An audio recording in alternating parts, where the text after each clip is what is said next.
The Artist Showcase with Tonya Michelle.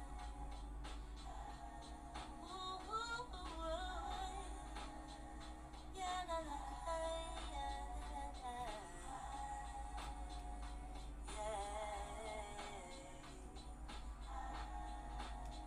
Come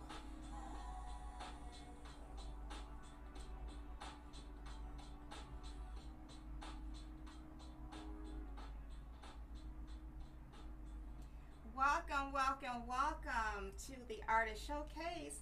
I am your host, Tonya Michelle. Wow, it has been, what, a minute since I've been to the studio with you all live. I miss you guys, but I know my shows has been on doing reruns and stuff the last week or so, so I appreciate you joining in with me and tuning in. Again, you're watching the Artist Showcase live, streaming live on Facebook, YouTube, Twitch, and Twitter, and other top social media platforms. Be sure that you click the like, follow, and share, and be sure that you comment and subscribe. Thank you for watching WJZZ Cool TV, the coolest station in the world. I have one of my favorite guests. I've interviewed him probably a couple of times on other shows, and I'm so glad he's able to come back to WJZZ. Nick Smith, yes, very well known jazz pianist, who is known for all different musical genres such as Latin, rhythm and blues, rock and country. And you might have seen him on the Jay Leno Tonight Show, right? He was part of the Jay Leno Tonight Show band. He scored, many films and TV and recorded with over 20 artists. Yes, yes, yes. His list is long, right? But we're going to bring him on in just a second. He's going to tell us a little bit about himself, how he got into this industry. I want to learn a little bit about piano, right? I want to learn about the keys and the differences and what's the difference between an organ and a piano, right? I do. I want to know that. And we're going to take a look at his journey a little bit. What's been going on with him, and what he's got some gigs coming up too. He's going to tell us about. Please help me welcome to the Artist Showcase my friend, my favorite guest in the whole wide world, composer, pianist, jazz pianist, I should say, Mr. Nick Smith. Nick, how are you?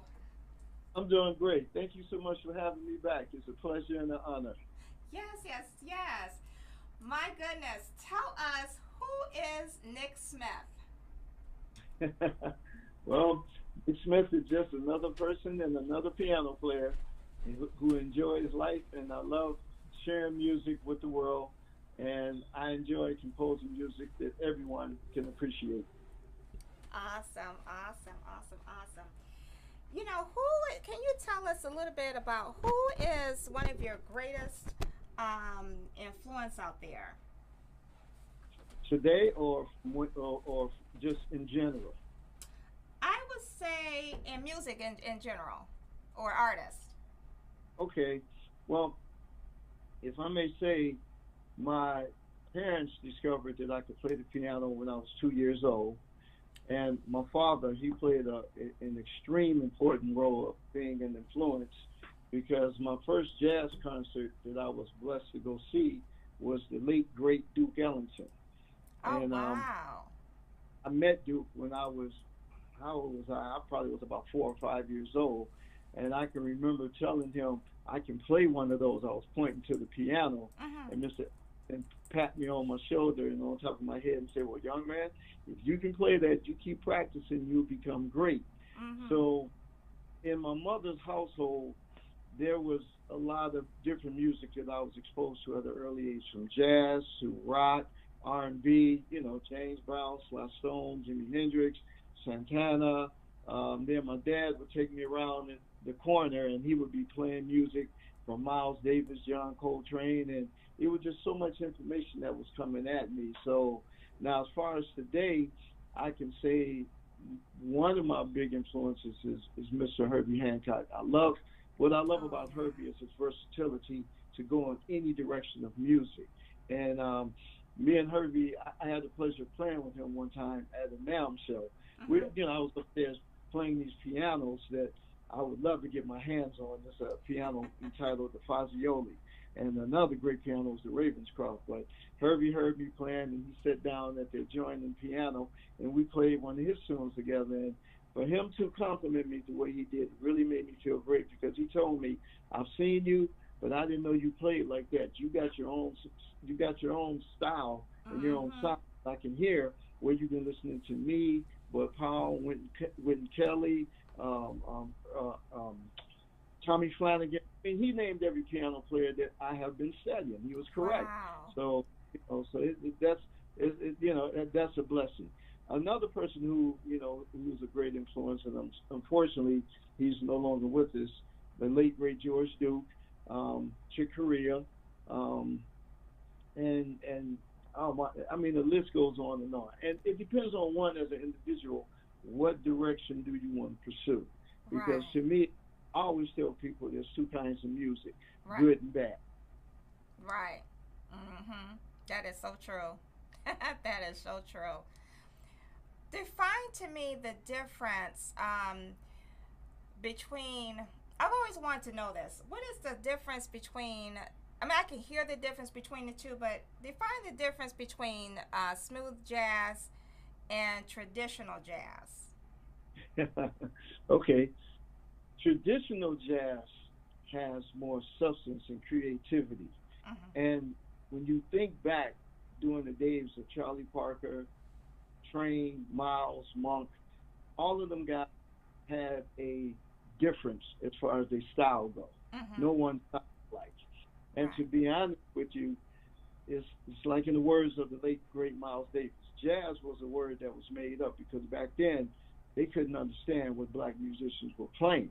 Right. So once they would start going to clubs and listening and they started transcribing it and writing it out, all of a sudden it becomes great. Right. But it was understood, it was given a name to try to at first put it down. Now, as far as the smooth jazz go, I'm not a fan of that art form because the word jazz is being misrepresented as far Mm. as their music go because it's really nothing but instrumental R&B. Okay. And unfortunately, a lot of these musicians who's playing this just to make money, everyone sounds almost alike. It's Mm. like they don't want to step outside of a certain box because of the fear, in my opinion, of being rejected. And to Right. me, simplicity can be creative, Mhm. but do you? We Right. already then had certain people. I mean, I'm not Stevie Wonder. I'm not Prince. Right. I'm not I'm not Marvin Gaye.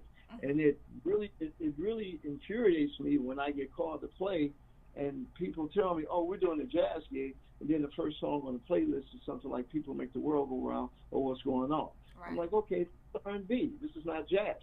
And Mhm. I know jazz is an art form of music. You have to grow up listening to it and be exposed to it. But one should still know the difference. That's like knowing the difference of fruit. You're not going to call a banana an apple and an apple a banana. It's fruit, but there's a difference. You see what Right. I mean? Mhm. Mhm. Yeah. That that's good. You kind of let us know the difference. Between the two because I know that I can hear it. But I Right, needed someone to explain to me. And I grew up listening to or in my household, the Miles Davis and Coltrane.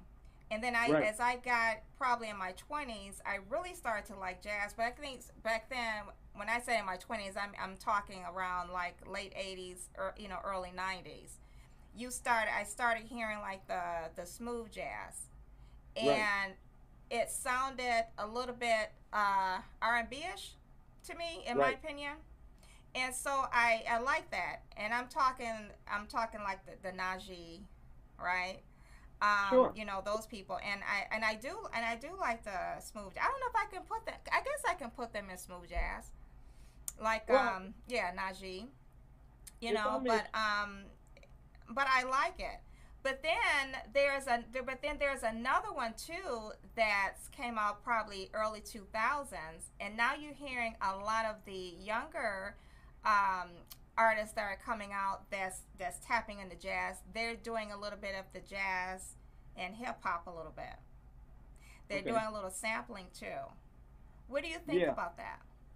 Well, if I may say, see, I can remember if artists who wasn't doing more of the commercial type jazz, I can remember when it was called contemporary. Yeah, And yeah. and what was great about that, at least the music still had substance Hmm. and creativity, and you could hear the influences of those guys playing. Yeah. Now, today, excuse me, instead of giving homage to the people where they're getting their styles from, because a lot of these guys, they're playing in the styles. They're trying to play like a Hank Crawford, Maceo Parker, and Junior Walker, and people like that. Hmm. Hmm. So give these guys their credit Yeah. because they weren't playing traditional bebop, even though they could. They were playing more of a commercial style to make money. Hmm. So Hmm. now they they've come with this new category, and I'm sort of like, no, just call it instrumental R&B because Yeah. a lot of it does not have no jazz influence in it because it's Mm. more of a backbeat and a groove, and it's full of loops. Okay, Right. now you mentioned the hip hop thing. Okay, hip hop it has its own creativity and and I can appreciate it Hmm. because that came about because unfortunately that generation of kids who came after we did, born in the 70s or in the 80s, they were cheated because Yeah. schools, when we had Republicans running the country back in the 80s, when Mm. Reagan was running things, he pulled arts and music and sports out of the schools. So them kids Hmm. got cheated as far as getting the education that we were lucky to get. See, Right. when I was growing up, we had bands. We had the orchestra, we had Hmm. choir, and Yeah. we would take field trips to go see different forms of music so we would be aware. Now, it was Hmm. up to us what our personal choice may be, but kids that I grew up with, even if they didn't play, they know the difference between a saxophone, a trumpet, a bass guitar, a lead guitar, the drums. But a lot of these kids today, when you speak to them pertaining to that, the only thing they're saying, "Oh man, I just want to make beats. I want to make beats." Well, how are you Yeah. going to beat if you don't know the components of a drum set? If you can't explain what type of beat you want to play, be it a jazz feel, a backbeat, a Latin feel, what are you going to do? Right. So with technology today, yeah, it's a blessing and a curse at the same time Hmm. because I look on social media and I see this advertisement of, oh, you can buy this pack of MIDI chords. Well, that's great. But is this pack explaining to you how to use these chords? That's Yeah. like me. I'm going to be a mechanic, but I don't know the components of a car. I don't know the difference between an alternator or a battery, a transmission, or some spark plugs, or whatever. So how I'm going to fix Hmm. the car? So Right. knowledge Hmm. is very important. So to combine it together, I think it's great because look at what Herbie did when he came out with that song Rocket. He put the hip hop feel when back then when breakdancing was popular. He put that in his style of music and it Yeah. worked. Miles did the same thing later on. So Hmm. I mean, we can fuse it all together, but it needs to be a better understanding and a better way of presenting it versus trying to put everything in just into one category. You Yeah. understand what I mean? Hmm. Exactly. Exactly. Perfectly said. Perfectly said. We just got in real deep right at the beginning of the show, right? Exactly. I loved it. We got in real deep. We're gonna sit back and relax for just a minute. I know a lot of people are just getting home and from work, had a long week, and you just tuning in. For those who are just tuning in, I have pianist and composer Nick Smith. That's my guest this evening. And so we're going to listen to one of your songs, Nick. Chillin'. Chillin' Mellow. Now that's on. Now is that on the Romance CD? No, that's on the Influence CDs. Okay. Okay. Well, we're going to take a listen to that. So here is Nick Smith. This is Chillin' Mellow.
Oh, I like that one. I like that one. I like it. I like it.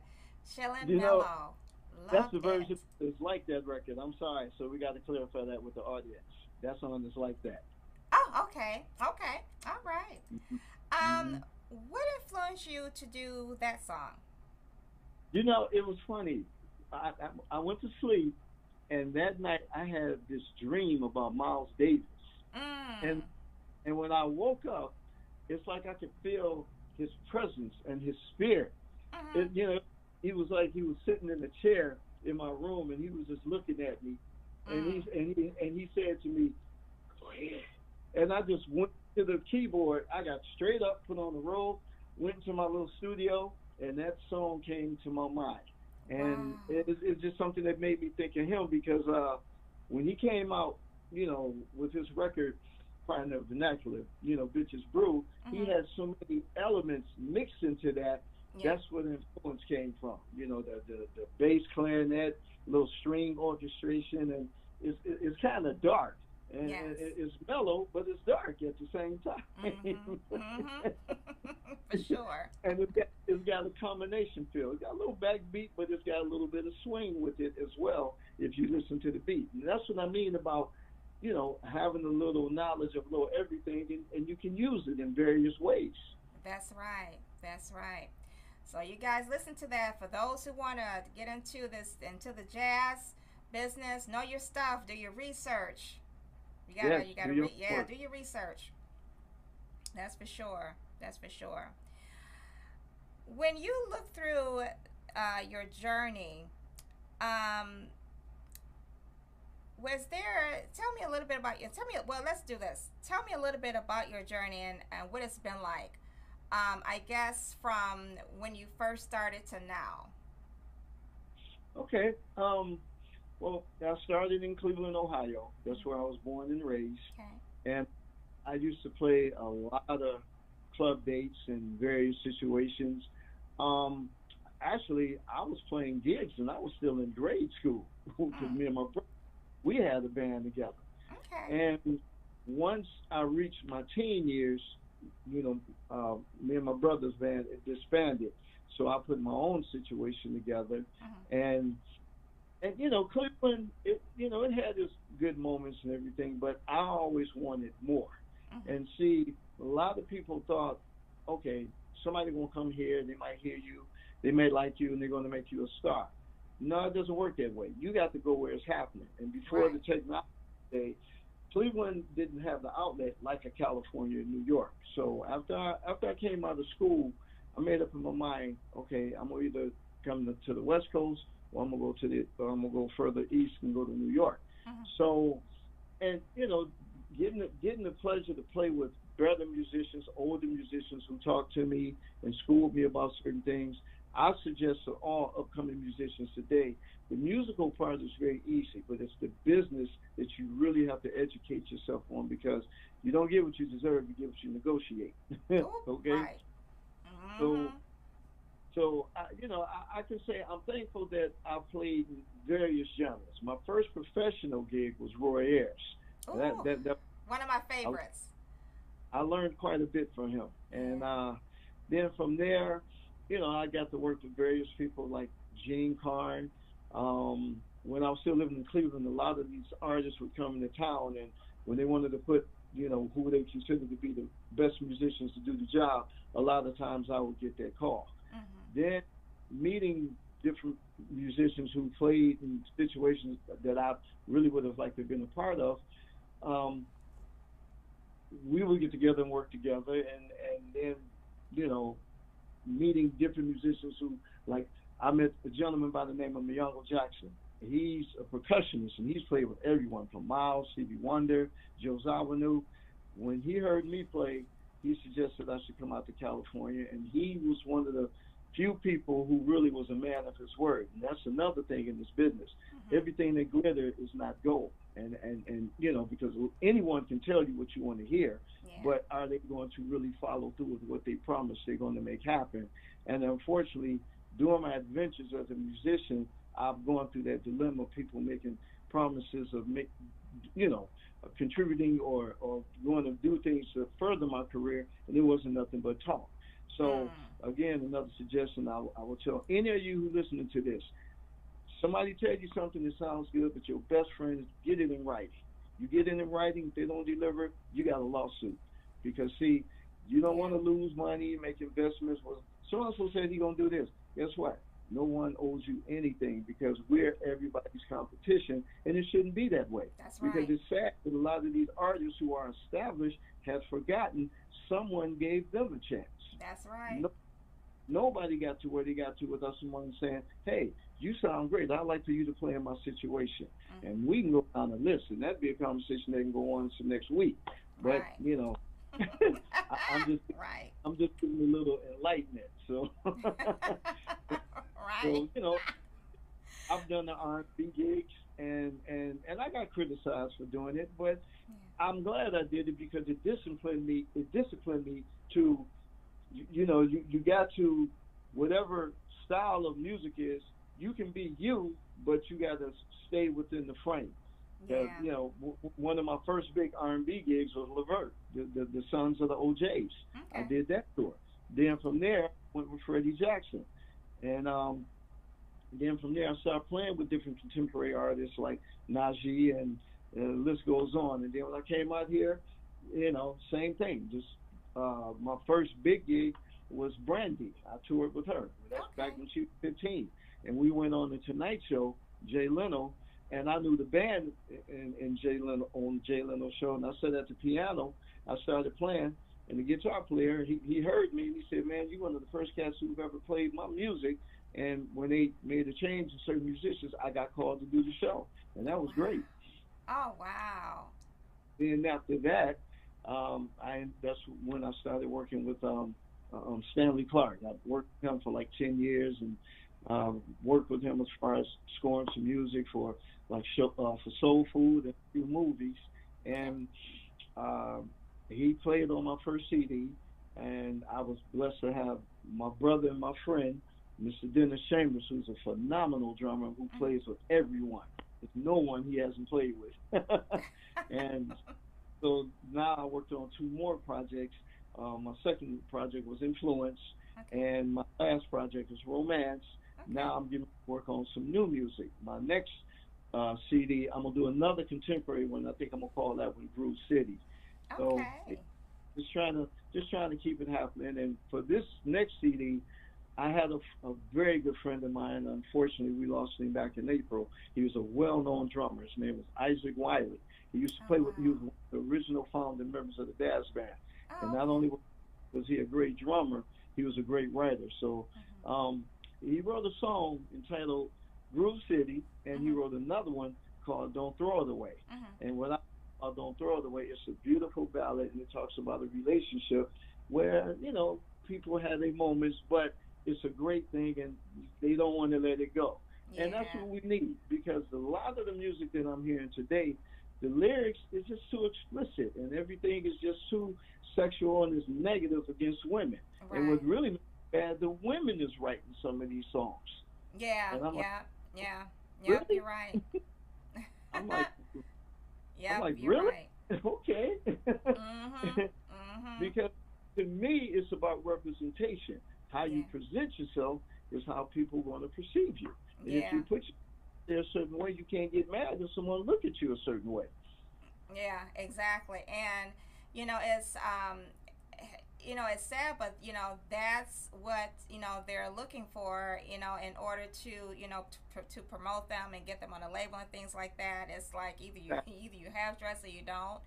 Is I Right. mean, it's just we just so we're in different different times now. Oh, And nothing nothing sacred. is like it used to Nothing, be. nothing is sacred. Everything is out Yeah, there. And and exactly, and see, exactly. and unfortunately, some of the artists from back then, they sort of set that example. I mean, Yeah, I can some names and I saw some things that was done. I'm like, really, was that necessary? yeah.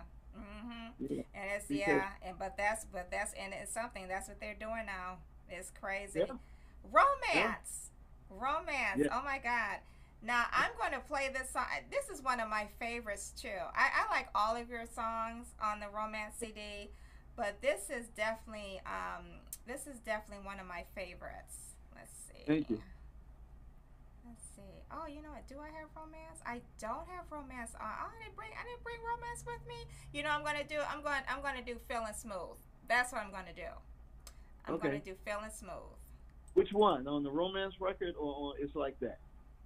Um, I believe it's on off the romance. Okay, okay. Yeah. I hear it. Once I hear it, I'll know.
Yes. Yes. Yes. Yes. Yes. Yes. Yeah, Yes. that's off It's Like That. That's off the It's first like CD. that. All Yeah, right. yeah. What influenced you to do that song? Well, actually, the version that I recorded on Romance of that song, Feeling Smooth, that's the way I originally recorded it. And Ah. as myself, I said, you know what? Let me take this song and give it more of a mainstream jazz feel. So I changed it up a little bit. And sometimes we may do that. We may take a song and record it one way, and there's no law that doesn't say you can't